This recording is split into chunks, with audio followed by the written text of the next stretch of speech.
I wanted to introduce Arianna, who I've met a couple of times, who I admire enormously for being an amazing journalist, an amazing entrepreneur, and an incredibly warm person. And every time I meet her, I feel very sort of happy, which is a lovely gift to give people. And actually, I read her book at the weekend, and it sort of got me at a moment, actually, where I was quite low. I was feeling quite stressed out about work. I was very frustrated with my inability to be present when I was at home and be a good mother and a good wife, and I felt a really shitty mother, actually. And so the introduction and the first chapter actually really made me cry, but really made me think about my life in a very different way. And I think it's a kind of path that Adriana's been through. So I'd actually really think everyone would love to hear from her how she went through that journey and how she manages now to be more present and to be with the people she loves and not to be distracted by all the other things that are going on in her life, which are many. Thank you so much, Rachel, and thank you all for being here. Can you all hear me? Because you have to deal with my Greek accent. So, well, that's a beautiful introduction, because what I'm hoping to do with the book is to open up conversations like that, where we can be more personal, intimate, and vulnerable with each other, and where we can look at how we can build a path forward for our lives that is more sustainable and less fueled by burnout, sleep deprivation, exhaustion. And how I got on this path, as Rachel alluded to, is because of my rude awakening, my wake-up call, which happened on April 6, 2007, and that's how I start the book with, when I collapsed from exhaustion, burnout, and sleep deprivation, hit my head on the way down, and broke my cheekbone, got 4 stitches on my right eye. And as I was going from doctor's office to doctor's office, while they were trying to find out if I had something seriously wrong with me, like a brain tumor, a heart disease, they discovered that I didn't have anything medically wrong with me, but I discovered that I had just about everything wrong with the way I was leading my life. And so I started asking the big questions that I had asked in college, that my compatriots, all the Greek philosophers, used to ask, like, what is a good life? And Socrates famously said that the unexamined life is not worth living. And I started asking these questions from the starting point of what is success. Because I feel that is a great starting point for our culture. Because at some point, by default, we began defining success as just 2 metrics, money and power. And this is like trying to sit on a 2-legged stool. Sooner or later, you fall off. And that's when I came up with a 3rd metric, without which we cannot thrive. And the 3rd metric consists of 4 elements that have become the 4 sections of the book. The first is our well-being and our health. And if we sacrifice our health in the course of attaining our ambitions at work, it's a really Pyrrhic victory, and we pay a very heavy price, and we look around at all the casualties. And we women, if I can address the women in the room, really cannot afford to do that, because the data, I know Googlers love data, and I have 55 pages of scientific footnotes because I knew I was coming to speak to you. And the data is unequivocal, that women in stressful jobs, which is everybody in this room, have a 40% greater risk of heart disease and a 60% greater risk of diabetes, because we internalize stress differently than men. And so I'm kind of calling in the book for the 3rd women's revolution, the first one being getting us the vote, the second being getting us equal access to every field and the top of every field, and the 3rd one being women saying, we don't want just to be at the top of the world, we want to change the world. Because the way the world has been designed by men, I'm not blaming the particular men in this room, but men generally, is not working. All men in this room are excluded from any comments I'm going to make about men. But men have created the world of workplace to basically treat sleep deprivation as a virility symbol. I mean, I had dinner recently with a guy who bragged that he had only gotten 4 hours sleep the night before, and I didn't say it, but I thought to myself, you know what, if you had gotten 5, this dinner would have been a lot more interesting. And now you have unequivocal scientific evidence of the importance of sleep and the dangers of sleep deprivation, including killing brain cells. There's an article in Forbes today about how a lot of the failure of the tech startups here in Silicon Valley can be attributed to the sleep deprivation and of the founders and the delusion that if they just work 24/7, that's how they're going to succeed. So that is the central delusion of our time. And I think it would be fantastic if you as Googlers can sort of experiment with another way of doing things and demonstrate to the world that this delusion is really literally hurting us.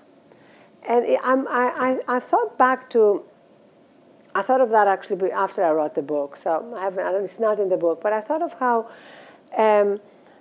before Copernicus, the general assumption that everybody accepted was that the Earth was flat, right? They kind of accepted that mindlessly because they knew not better.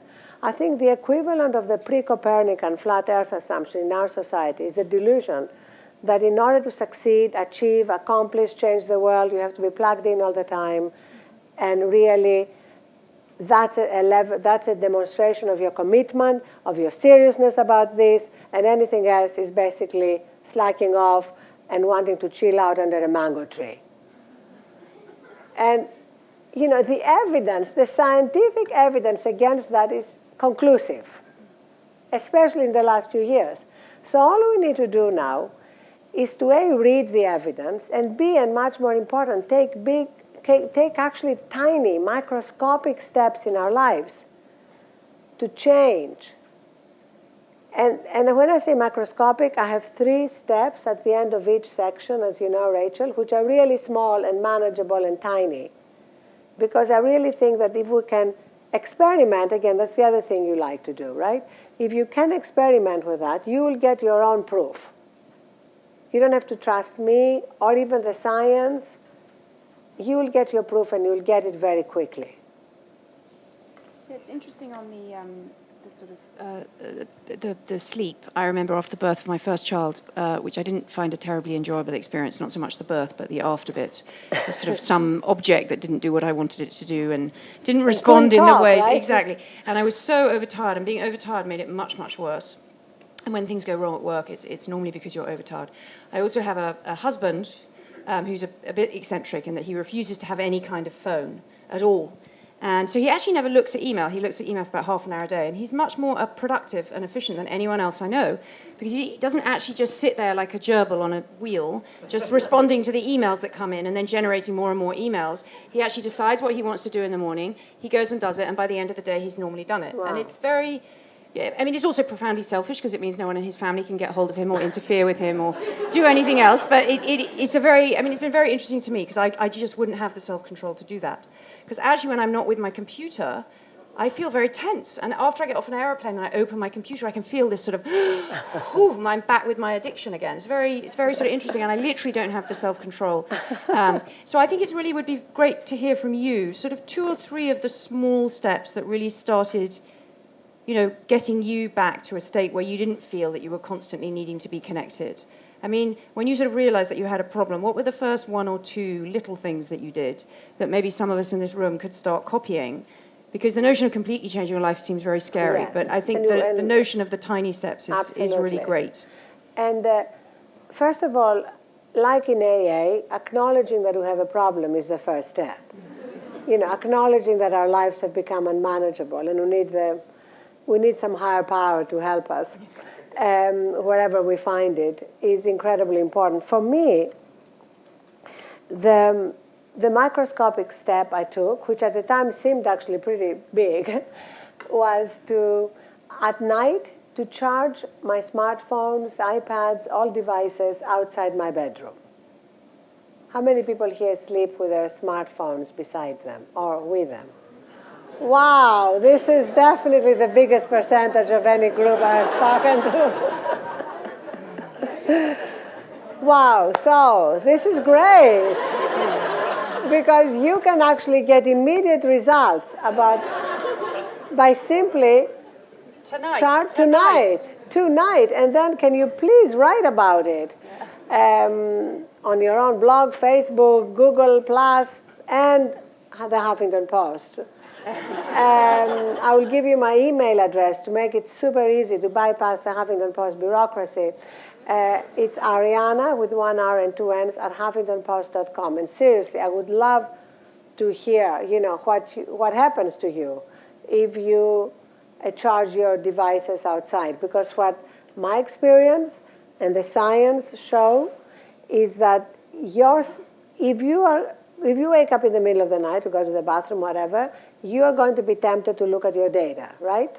Who's tempted to look at their phones in the middle of the night? Quite a lot. Quite a lot. So, and if you do that, your sleep, when you go back to sleep, is not going to be as recharging, regenerating, and the kind of sleep that you want to have so that you can wake up ready to take on the day and face all the challenges and obstacles that come your way. And you probably have two objections to what I'm saying, and you may have more that we can discuss when we go to questions, but one of them is I need my smartphone to wake me up in the morning, right? Okay, Pottery Barn has these great vintage alarm clocks. They look really pretty. They cost $32. I gave them to all my friends for Christmas. Excuse number two, maybe where you're in a job where something terrible or fantastic may happen in the middle of the night and they need to reach you, right? Really cheap, old-fashioned phones without data. Just it rings if something happens. I have one of those. So try it, a small microscopic step. Yeah, actually, funny enough, I took that step about 6 months ago. And because sometimes people do have to ring me in the middle of the night. In fact, someone rang me in the middle of the night on Monday. Was it legitimate? It was very legitimate, yes. But I'm very even more old-fashioned in that I have a landline in my house, which everyone sort of looks at, shock horror. What is that thing sitting in the corner of your kitchen? But it is brilliant because it means that I can actually be contacted without being contacted by email, which I think is fabulous. So I did do that, and it did make me feel much better. That's great. And I also found, actually, if I didn't look at my smartphone before I got the children up and took them to school, then I didn't have all this... the emails and seeing all the things that I should be doing. I could give my kids breakfast and have an enjoyable time taking them to school. I found for any mothers, fathers in the room, it was a really good way of being present in the car with my kids. Actually made a huge difference. Rachel, that's fantastic. I didn't dare suggest a second step. I thought it might be too much, but now that is actually the companion piece.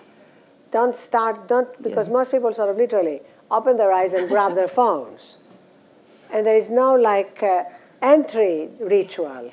Yes. Yeah. No. I think. And one thing I was reading about in your book, there's a lovely section about happiness and love, and that happiness really is love, and there's a lot of research that shows that. How do you think about love in a work context?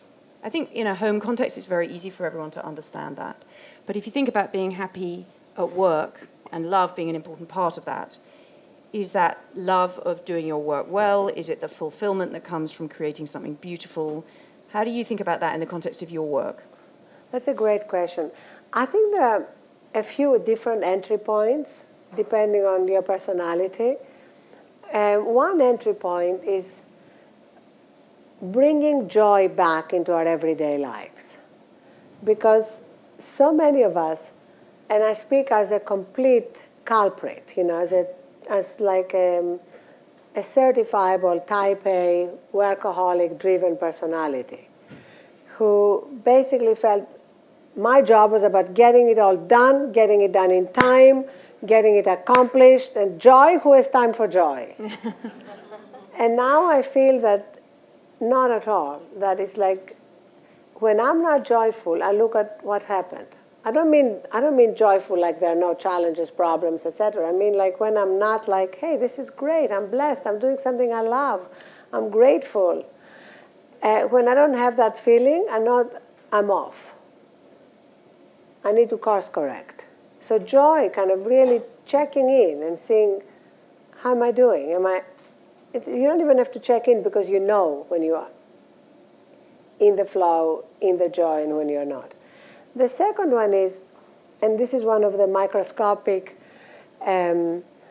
steps at the end of the giving section. So just quickly, it's well-being and health, wisdom, wonder, and giving. So one of the microscopic steps that is, I think, a great way to bring love into the workplace is making a personal connection with people that otherwise at work you might tend to take for granted or pass by. It could be the cleaning crew, it could be somebody serving lunch. Very often we're just too busy to interact, right? Or we're either buried in our smartphones or in our thoughts. And I think that really changes the experience at work. And also, another thing is, and I think, from the Googlers, I know you're really good at that, is to really tap into our creativity, even though this is not part of our job. Like there are people who love, it's one of the things that our culture, I think, has suppressed. Like every child is creative. Like they sing, they draw, then at some point, if we can't make a living through our creative love, we drop it. But in fact, it's just great to maintain it in some way. And now it's happening more and more. I have examples in the book of people who love to sing. They were never able to or willing to even try to make their living that way. But they now find ways to practice. Some of them have joined what they call threshold choirs, and they go to hospices and sing to terminally ill people because the hearing is apparently the last sense that goes. Or cooking. They love to cook, and they prepare meals for people who are in homeless shelters or surprise people with birthday celebrations. So there's just incredible creativity that is buried in people. And when we tap into it, we can make it part of our giving. And here the science is absolutely amazing that we are actually wired for giving. So when we give, all the biological inflammation markers and the precursors of disease go down.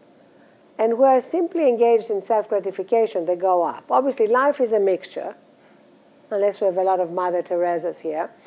And so it's important to remember that actually giving is a shortcut to happiness. And Richard Davidson at the University of Wisconsin has an amazing amount of research about that.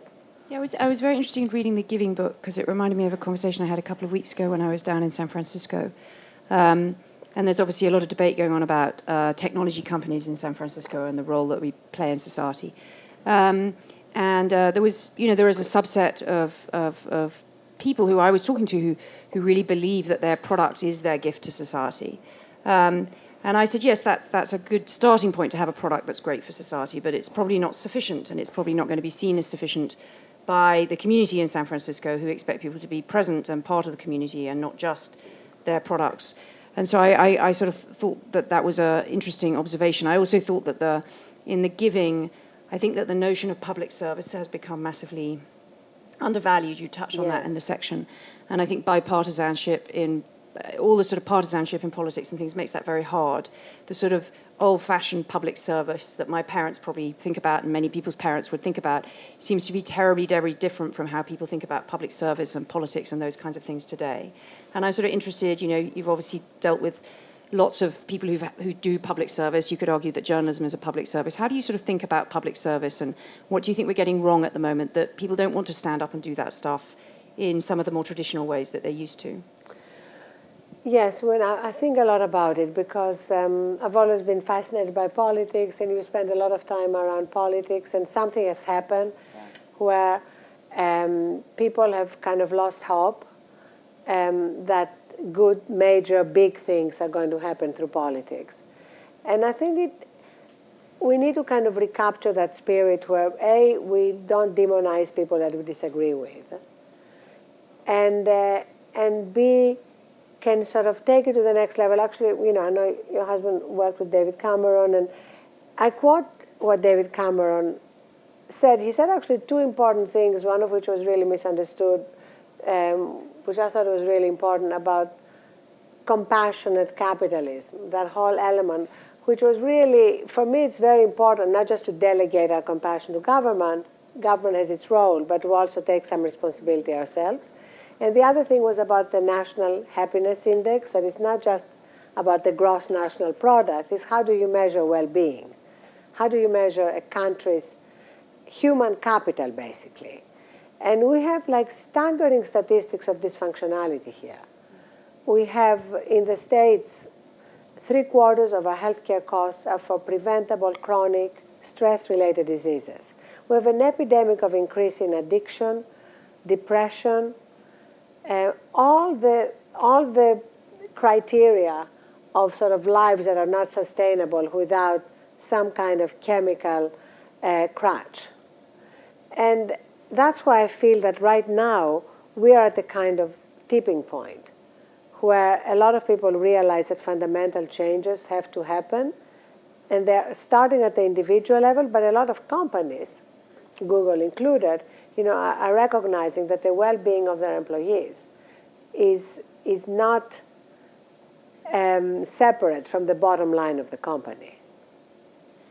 Yeah, I find the way that governments don't try and measure happiness at all, it's always very focused on the economic side, because actually the measurement of happiness would in some ways get at the demands that are put on the state by all the failures in the system, the people who are sick who didn't need to get sick, the people who become addicted and all those kinds of things. And because you don't measure any of those things, the demands on the state get bigger and bigger and bigger. And then you just end up with a sort of fairly pointless debate between the right and the left about how big the state should be, rather than thinking if we put less demands on the state, then different consequences would happen. And I find that really sort of not well thought through. I thought the other thing in your book, which was fascinating, which is true from a lot of the statistics, is that religion makes people happy. There's some very clear statistical evidence, if you track happiness, that people who believe in a creed are happier. But I thought you made the lovely point, is that because so many of us reject religion now, we live in a very secular society, we also reject spiritualism.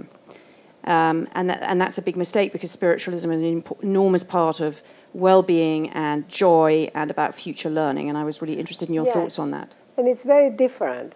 I mean, I had lunch, I was at LinkedIn, I had lunch with Reid Hoffman before I came here, and he said, I call myself a mystical atheist.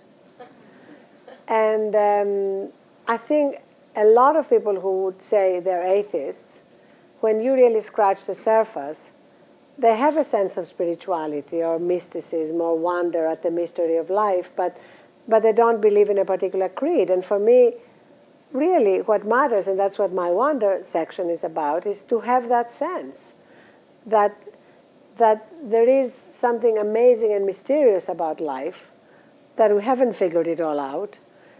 And the journey of exploring it is fascinating. I mean, I'm personally much more interested in an inner space project than an outer space project.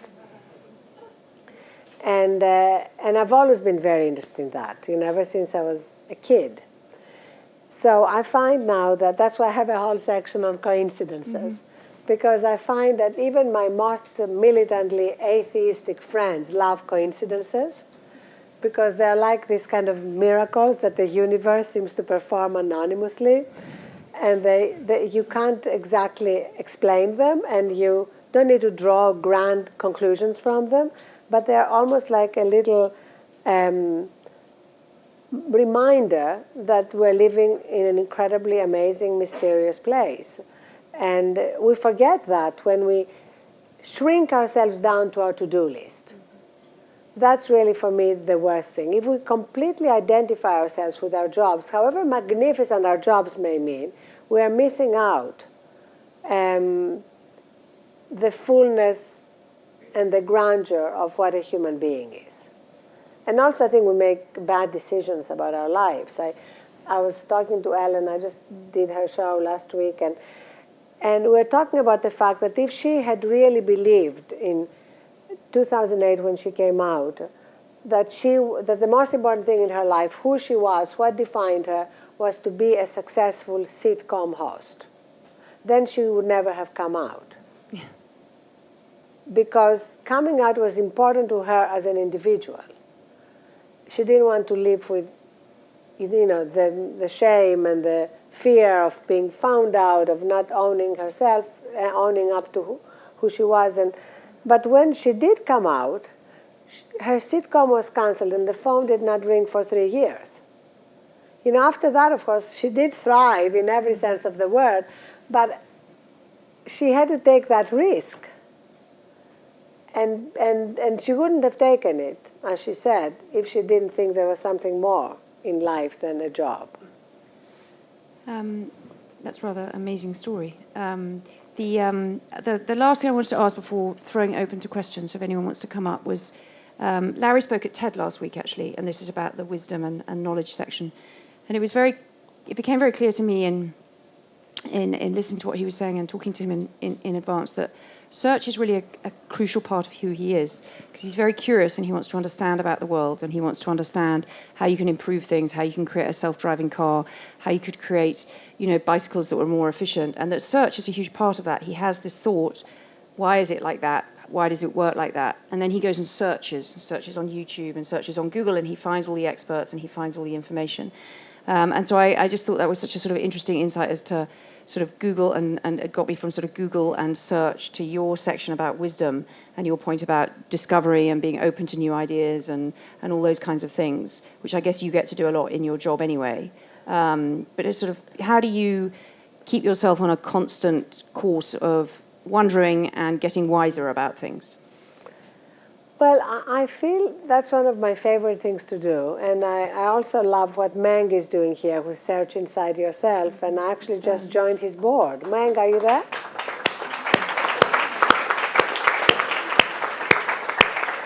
And I love, I'm really looking forward to working with Meng on this, because it's such a, for me, that's the search that interests me the most. But whatever it is that interests you the most, pursuing it always leaves open amazing possibilities, and that's what I love. But what makes it really hard to wonder and notice these things is our obsession with multitasking and with avoiding any kind of pauses and space in our lives. And as I've been traveling around the world, as the Huffington Post is launching across the globe, I'm just amazed by how ancient wisdom has always incorporated pauses. Like I was in Japan when we launched there, and they have the actual concept of ma is their word, which literally means space, and creating spaces. And in life is just an incredible regeneration tool. And I now have included these spaces in my life. I deliberately. But how do you, I don't understand how you write a book, how you launch your company all around the world, how you're still an active journalist, how you can give everyone your email. And I'm sure if I email, you'll respond. So I find it amazing how you can create pauses in your life and that you're not constantly exhausted. Here's what is interesting. Well, first of all, I prioritize sleep. And that means saying no to things you want to do. It's not easy. No is hard. I think the hardest thing. Yeah. Last night, Sheryl Sandberg interviewed me at the San Francisco Symphony Hall. And then I had to sign books. And I would have loved to go and have dinner with her, but I went to bed.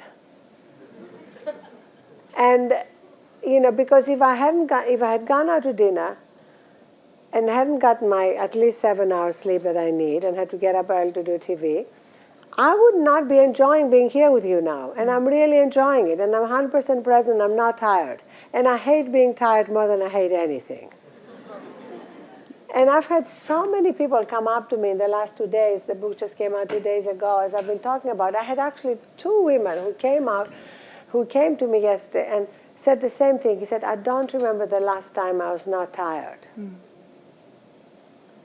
I feel that a lot. Who else feels that in this room? I have to become your third. Who feels the last time that they weren't tired? Maybe not that many of us, but I Rachel, certainly do. Jacob does, because he spends too much time on an aeroplane.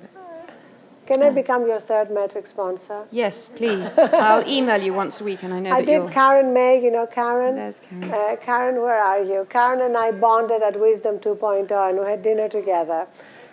And now I'm her sleep coach. So when did you discover that you hate being tired? When did you get the cause and effect? I'm a bad case because I only got it after I collapsed. Okay. And that made you really understand that you just need to sleep. It made me like, that was the first time I realized that I was one of these cases. Until my collapse, I literally was not even aware that I was tired all the time, except that literally all my friends knew that if we stopped talking for a minute, I would fall asleep. I was like, I would fall asleep instantly because I had such a deficit of sleep that I was operating under. So, I'm a bad case. Like, if I can change, anybody can. That's basically why I'm giving you all these examples of how bad of a case I was. And for the parents in the room, let's be gender neutral. You obviously have children, and you've obviously had to work at being present with them. And sort of, what are the tricks that you've learned to sort of put, I'm not thinking about the Huffington Post now, I'm not thinking about these things, I'm thinking about family and other people. And well, first of all, let me just say that when I look back, I was always there for my children. Like, I didn't miss things. For a lot of my life, as I was a writer, before the Huffington Post, I worked from home, so they could walk in at any time, etc. I was always completely available. But when I look back, I would often be with them, but not be with them mentally. Mm-hmm. And that's like a big problem. So now, since my wake-up call, I really have been there with them. They're now 22 and 24, so I definitely missed times when I was only physically present with them. And it's the experience is so dramatically different.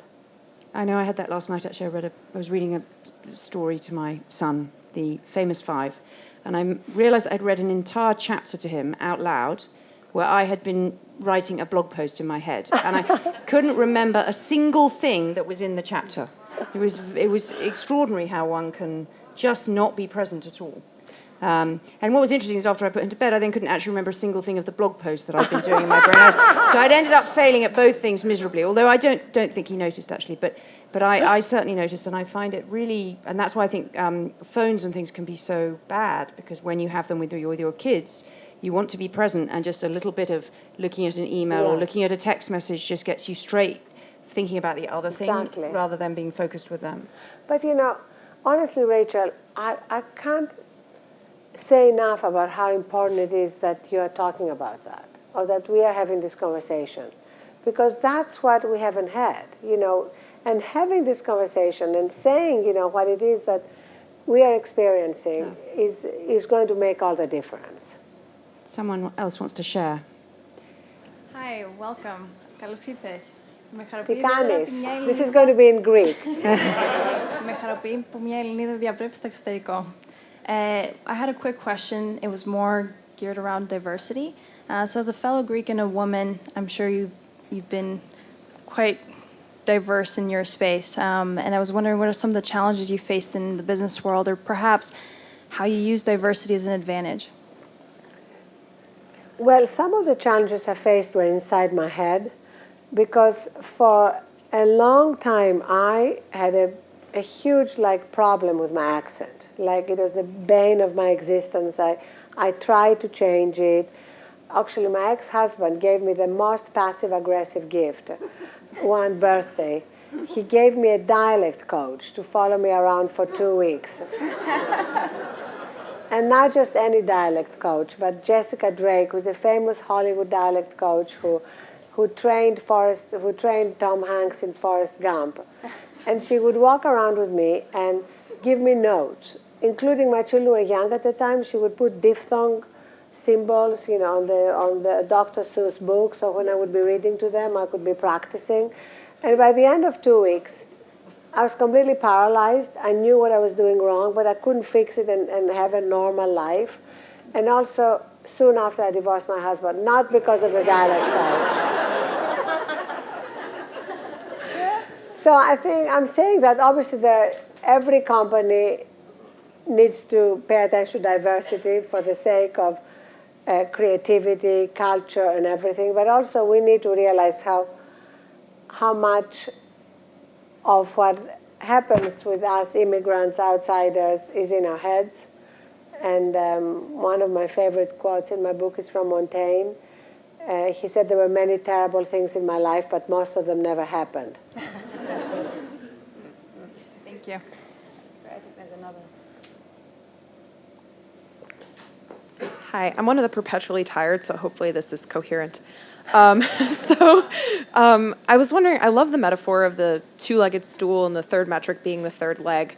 How do you feel your book and your overall philosophy applies to those who don't even have access to the first two legs? You know, when you think about different socioeconomic classes, like a single parent who's working 3 jobs, where does Thrive fit into that? And what can we do as the privileged few, honestly, to expand that beyond just, Google and corporate world?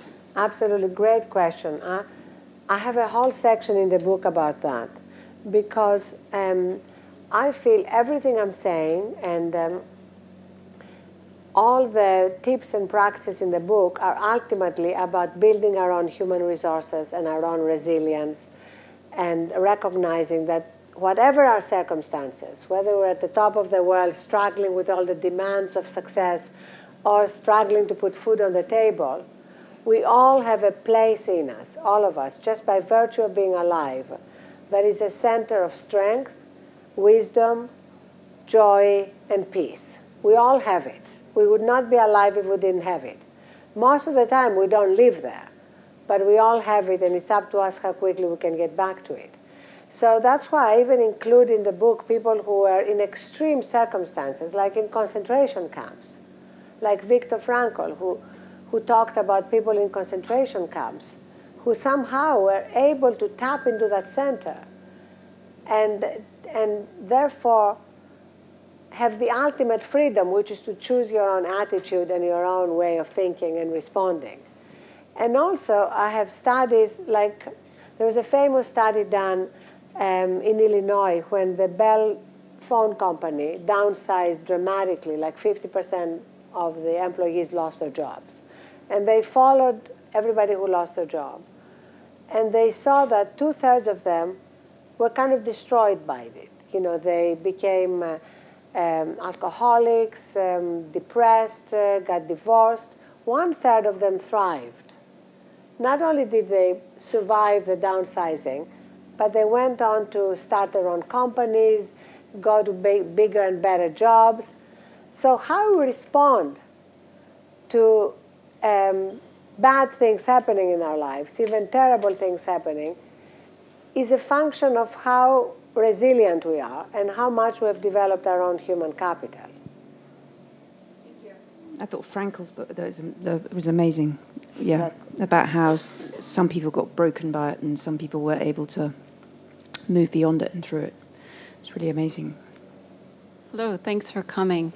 My question, I think, is in the same vein as the last one, and I'm wondering how you feel your life may have been different if you had this perspective and mentality when you were 18 years old versus now, and if for some reason it meant you may not have been at the top of your game, but still a successful journalist in some regard, maybe differently than you are now, would that have been okay? So I have to get up and answer this question because it's the most important question. And I really think this is the key to whether thriving as a movement, as a way of living our lives differently, works or not. And this is because I totally understand why you're asking this question, because when you look around, you see that the majority of people we know about who are successful are workaholics. So you look around and you say, hey, they succeeded because they worked around the clock and they were always available, etc. But there is no correlation. That's what I'm here to tell you. And again, I was having this conversation with Oprah, right? One of the super successful people we know. And I just taped Super Soul Sunday with her, which is airing on Mother's Day. And we both agreed that if Oprah had not worked as hard as she did, including, as she said, often going to bed at night with her clothes on because she was too tired to take them off, she would still be Oprah, but she would have had a much better time of it. Because what makes her Oprah is not that she worked round the clock, but all the great gifts and talents and abilities to connect with people, and these are hers. It's not a function of how hard she works. And what makes me me is whatever talents I have, and what makes Rachel Rachel are her talents, and what makes you are your talents and gifts, and whatever is our unique personality, that's what makes us us. And then I'm not for a minute suggesting we're not going to work hard. I work hard now. I'm suggesting working stupidly and not regenerating and not renewing ourselves, which only make us better at work. And really, I think the ultimate evidence here is in sports. Because sports is all about winning. Nothing else matters, right? And now sports is ahead of business in incorporating all these thriving measures, and sleep and meditation and yoga and pauses. And you saw probably the LeBron James meditation video that went crazy viral. And another way to explain that is I was watching an interview that Charlie Rose did with Andy Murray, the great tennis player. And they talked about how when you're really recharged on the court, I don't know, do you play tennis? No, I'm terrible at it, but I do sometimes play. Well, yes. for those who play tennis, you know that when you're, whether good or bad, you know that when you're really recharged and feel good, the ball is coming at you almost in slow motion. So you have time to deal with it, to decide what you're going to do, where you're going to hit it, etc. And I feel it's a great metaphor for life. I know that when I'm exhausted, it's as though everything is coming at me this way, and I have to deal with it, and I don't know where I'm looking, and it's like an onslaught. And so this is the key thing, that we need to disentangle the fact that most successful people we know, or perhaps every successful person we know, has worked around the clock, with the assumption, therefore, that that's the only way to succeed. That's the kind of disentangling that has to happen in our brains. And I think the way to do it is through experimenting and collecting data. Thank you. It's also presumably about phases in your life. I mean, presumably when you were starting up the Huffington Post, that was a very intense phase, and now you know more how to do the job, that there are ways in which you can pause and do things differently. Right, but also even when you have the most intense phases, then you can have a pause, regenerate, and then have another intense phase. It's just, I think it's the lack of pauses and opportunities to regenerate and renew ourselves that's the problem, not the intensity. Mm-hmm. Thank you, Arianna, for coming. So I've been dying to ask this question. Since you're giving practical tips, one of the problems this entire room suffers from is the volume of information we deal with, especially email. So I want to ask a question about email hygiene as to how you do it. Now, you take the opposite tack, as Rachel mentioned. You stand up at conferences and say, email me at arianna@huffington.com. And you did it at Wisdom 2.0, since we test everything at Google. And I got amazing amounts of emails. So I emailed you. And I responded, right? You responded immediately, connected me to the editor. You're a very effective router. Exactly. And I went on to become a blogger at Huffington, and you responded every single time. And I have no idea how you do it. I just want to know specifically, do you have 10 people scanning your email and answering for you? Or do you actually look at every single email? I do have people scanning, but I look at every email. I don't look at them in real time. That's the key. The key is what you said about your husband. The problem is when we allow email to just constantly intrude into what we're doing, which, if you think of it, would be the equivalent before email, if every time a letter came, the postman rang the bell and you got up and you went out and got the letter and opened it, and then you went back to what we were doing. It just it doesn't make any sense. And so changing our email protocol is absolutely key. At the Huffington Post, for example, we have new email rules, which is that unless you're on the night shift or the weekend shift, we're a 24/7 media operation, so there are a lot of people on these shifts, you're not expected to answer work email after hours. If there is an emergency and you need to reach you, we'll text you, we'll call you, we'll find you. And that makes a big difference, because I think what's hard for people is the expectation that they have to be always on. And even Goldman Sachs now told its analysts that they don't have to work weekends, which is like a radical point, But it shows that there is something happening, that it's in the air, that they are going to be more effective, and fewer of them will commit suicide too. Right now we've had a spate of suicides in the finance industry. Thank you. I think there should be a rule that there's no such thing as an urgent email. If you want to get hold of someone, you ring them, because otherwise you're expecting people to walk around like this the whole time to catch the urgent email, which is very unrelaxing. Hi, Arianna. Thank you for being here. You've had a unique journey. You've been successful in a time when we've got a great political and economic polarization. You've been successful on the right and the left, and certainly economically, and this newest work, Thrive, going from the ethic of work harder to be successful to try to be happier. There aren't many people who've made that transition, and I'm often stumped by people who are diametrically opposed to me philosophically, being on the other end of the spectrum. Can you say something about the major philosophical transitions you've made in your life and how we might bring others along as well? So philosophically, sort of ever since I can remember, I've always been really interested in these big questions. What is the purpose of life? What is the meaning of life? Why are we here? I never considered that these questions had to stop when we were in college. I always loved these conversations. And I fell in love with a man when I lived in London because he was always writing about these questions. And he was twice my age and half my size, but I didn't care. And I was with him for 7 years, and it was all about these conversations. And I find that the difference was that these conversations had remained intellectual for me, and now I try to apply them. I try to apply the kind of the wisdom, and love the fact that so much of the ancient wisdom I have studied, whether it's Buddhism or Christianity or mystical Sufism, basically says the same thing, which is that life is shaped from the inside out, period. And I love now to be putting this into practice. So that's the difference. The difference is now that I'm applying these things that before I just used to have as kind of fascinating conversations.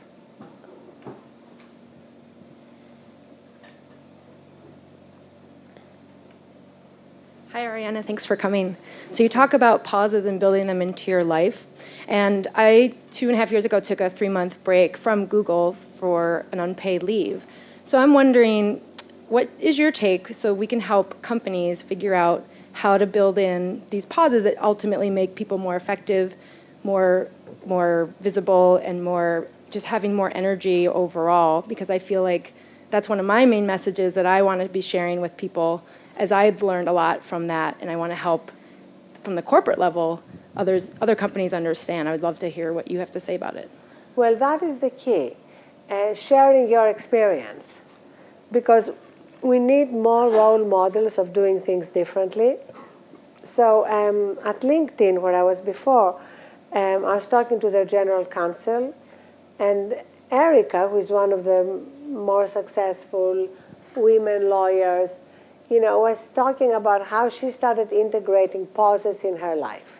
She would go hiking over the weekend and see how the incredible space is created in her and in her responses. And then she started doing it on the Fridays. And then she went on a call. She had an important conference call, but she still went on her hike. And she said there she was on the conference call, and suddenly she saw a mountain lion. And so, and she was talking about how for the first time she noticed that there were black squirrels, and that was amazing because she always thought that squirrels were gray. And in her office she has this picture of a squirrel, which is like her kind of totem about remember to look at the color of the squirrel. So I think hearing these stories among women and men who are successful but are making room in their lives for pauses and space is very reinforcing. And that's one of the things I want to do, and that's why I always want to ask you all to write about these things, because when you write about taking a sabbatical for 3 months and the world did not collapse and you were back and your job or another job was still there, it just takes a lot of the fear out of these pauses. And I think companies are beginning to realize that if you have a good employee that you want to keep, allowing them to take a sabbatical is just in the interest of everybody. Well, that's great, because I'm writing a book about it, and it's called Pause. So I'll be in touch. Fantastic. Well, let us know. We'd love to help promote it.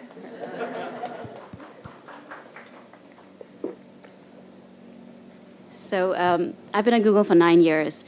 And just to your point about being a role model, I thought of sending you an email while I was sitting in the front row, but decided maybe I'll get up here and say it.